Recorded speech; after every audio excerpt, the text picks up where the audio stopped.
All right, hello everyone. Today we'll be talking about modeling judo combat phases from tournament footage. We're the judo footage analysis team. I'm Anthony. I'm Tanmay. I'm Jed. So I'll go over some of the things that we'll talk about today. We'll do a little bit of introduction about what judo is. We'll go into our very specific subset of a problem that we did this semester, which is combat phase extraction. Talk a little bit about the challenges in future work, and then have some time for questions.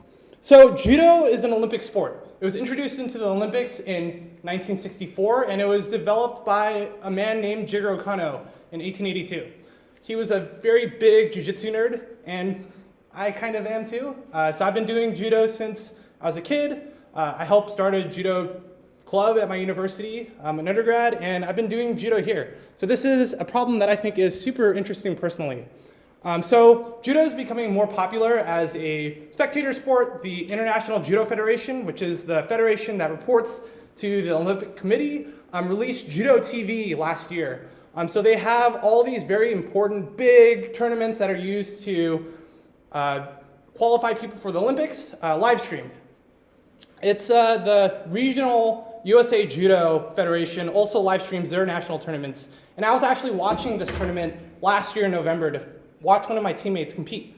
One of the things that I noticed is there are no chapter markers, so it's very difficult to find where your friend is competing. And there's lots of dead time in these tournaments. So one of the questions that I had and I would like to solve is how can we make this footage more consumable? In this video here, one person has gone through all the video footage and found the interesting pieces of footage. And it's really educational, it's really interesting. It's like nice to see people get thrown to the ground. So can we build a pipeline to do this? The answer is maybe. So this is one such diagram of an analysis pipeline. Simplified it down a little bit. So there's three major components. One is the actual footage. We've extracted the frames from it, and from these frames, we need to label the data. We have these tasks that we want to do. We want to figure out what are the players and referee and the mat that we're looking at, and what phase of combat are we currently in.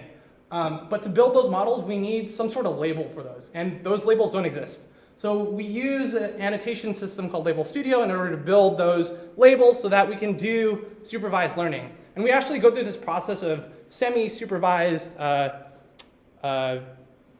modeling with this assisted pre-labeling, which is a great system. So what is combat phase classification? It's basically trying to extract the match play-by-play. So when a judo match starts, you have two players that come onto the mat. They start. One person throws the other person. If it's a clean throw, it's a win. If it's not a clean throw, then there's an opportunity to go from standing to ground. And here you can pin a person, you can submit them, or you could reset.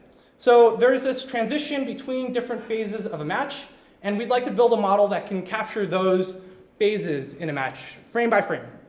So we determine whether a match is whether it's running or not, whether the players are actively engaged, and whether they're standing. And that is combat phase classification. So the approach is one, annotate data. Two, to obtain some sort of features from the data. Here we use transfer learning from a pre-trained model and fine-tuned model. And finally, we evaluate. So we get some concrete results out of our model. So first, we need to get labeled data. So we set up Label Studio in order to capture these combat phases. What exactly are they? So we have 30-second clips that we've extracted from a tournament that was run last year. On this top, we have whether it's a match or not. So we go through the video and figure out, is it currently a running match? We have it whether it's active or not, so whether the players are actually doing the thing. And then we have whether it's standing or not. And so this is very tedious. We have 19 videos that we annotated. From these 19 videos, we convert them into a supervised problem by creating a row for every second and every clip, and whether or not it's a match, standing, or active. So let's see, next slide. Okay, so For labeling the data for identifying players, which are white player, blue player, or like a referee, we first use a heuristic method in which we use YOLO to generate bounding boxes, and then we find bounding boxes, three bounding boxes which has like the largest area, and then we take like the maximum vote for like a particular color pixel to label them. But this was good, surprisingly, but it was not working well when there were like occlusions or when players are on the ground. So we shifted to, that was the main reason we shifted to like the semi-supervised learning based method, where we use Label Studio to first label like a couple of frames, then use those frames to train the data again, and use that trained model as a backend in YOLO, backend in Label Studio to generate inference for like the rest of the unlabeled frames. And then we now get like a bigger data set, and we train the model again, and we continue the process by the time we get like a satisfactory result. So as you can see, this is the interface for Label Studio for like for labeling bounding boxes and then labeling them as well. So as you can see, we can just use our mouse to like just draw a bounding box and then just label them.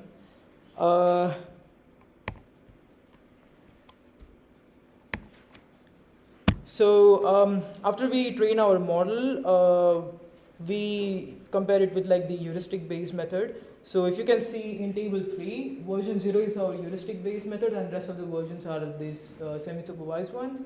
So as you can see with the heuristic based method, we are getting inference pretty quickly, but accuracy is not good enough. And so what we did was we labeled 700 more frames, which are unique rows. And using those frames, we increased the accuracy of our model, but it was still taking a lot of time for generating inference. But just by labeling around 350 more frames, we were able to lower down the inference time and get like pretty good accuracy at the same time. Just to clarify, it's not inference time, it's the time it takes to label an image by hand.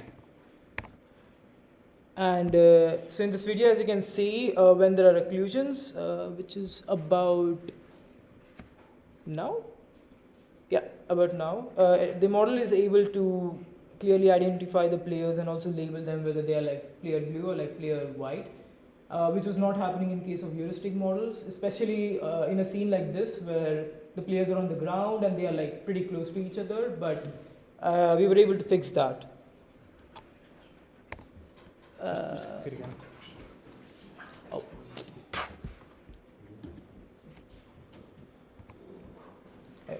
All right, so now we want to understand which combat phase is a frame from. So to do so, we need to label a lot, and we wanted to make a heuristic model to make the work of labeling less painful. So we used the timer that is available in 80% of the footage here to use Tesseract and extract the actual time of the match. This can tell us a lot about the match. For example, if the timer is stopped, either we are not in a match or the match was paused, so we are not in an active match. And we had a couple issues because Tesseract is not perfect, and extracting the timer gives us quite noisy data. And because we want precise and French cuts for the timer, we had some post-processing of the data. So this gives us whether we are in a match or not and whether it's active or not. Now we want to know whether the match is in an active position and if the players are standing. To do so, we use the entity detection we just talked about and compute the aspect ratio of the box from the players. So in general, when they're on the ground, the aspect ratio is quite big. And so we can pre-label the data and get labeling faster. So in this table, we can see the distribution from the true annotation and the pre-annotator for the different classes.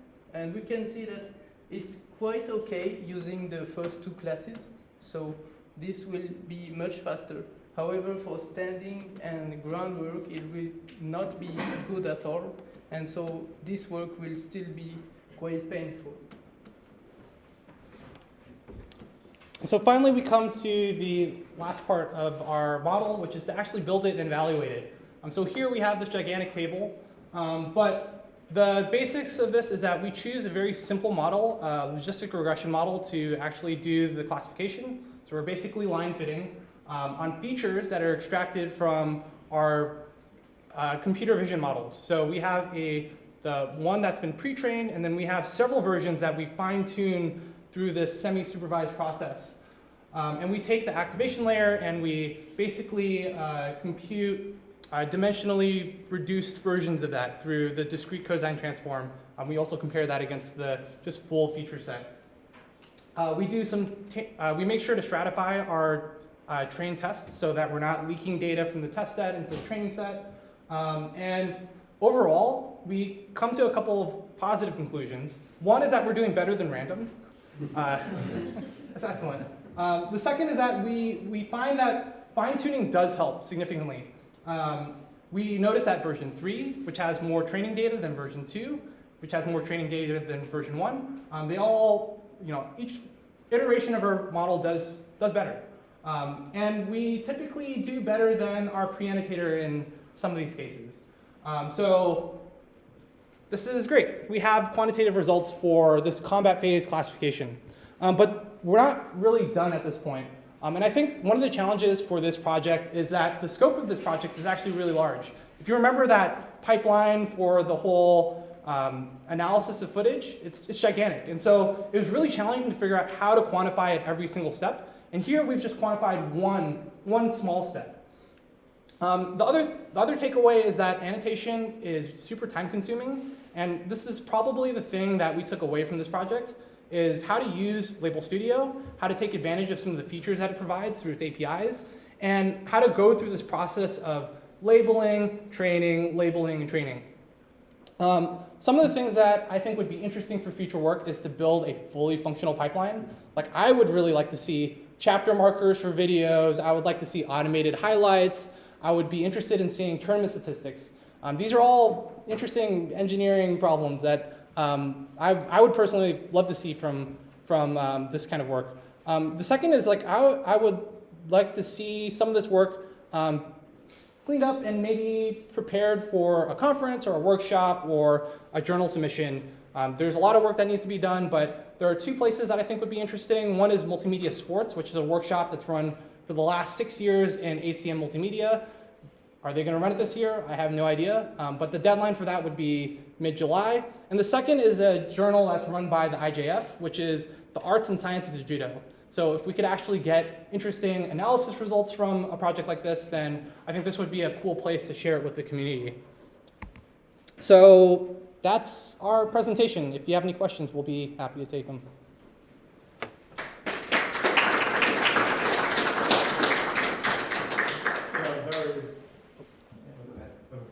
Very nice work, and I just have one. I just think about one thing at the time. Have you ever tried to use the audio? Because all the things you do with the image, but when during the game, there are referees will have some instructions, and also the crowd will shout when there's some nice plays. So have you ever tried to use this audio to help you with label or with the classification? Do you think it's possible? We did not use the label audio, but that is an interesting idea. I remember Jed. Yes, so we saw a paper that used the audio of the crowd to identify on football footage, or soccer, sorry, whether there was a play that would be useful for highlights. However, for this kind of work, I think it wouldn't be the case because it was a lot of maths close by, and the crowd was far away from the camera. So I don't think we could have used it for this specific case. The referee's instructions, can you hear them in the camera? We didn't actually take the time to listen through it, so it's unknown. It's possible, because like the people, it's basically from the point of view of the people who are sitting behind the scoring board, and so they need to get a signal from the referee to know when to press buttons. So it's very possible that it could be a useful source of information. You had a question? Yeah, it's a very good work. Maybe for future works, you had a suggestion you can maybe look into YOLO pose estimation, since it's completely integrated in YOLO. I think it would be maybe easier to detect poses. So yeah, that's a suggestion I had. Yeah. We were looking at Detectron at the beginning. So there was that one picture of this mesh on top of the players. They have pose estimation. They have dense pose. Yeah, I think pose estimation could be interesting. But for the referee poses, you get point, half point, like the match just stops. I think the approach is just very simple, like full frame kind of classification. Yeah, that's YOLO's an incredible tool. Mhm. Any other questions? Okay, so I think we'll go to the next talk. Thanks again.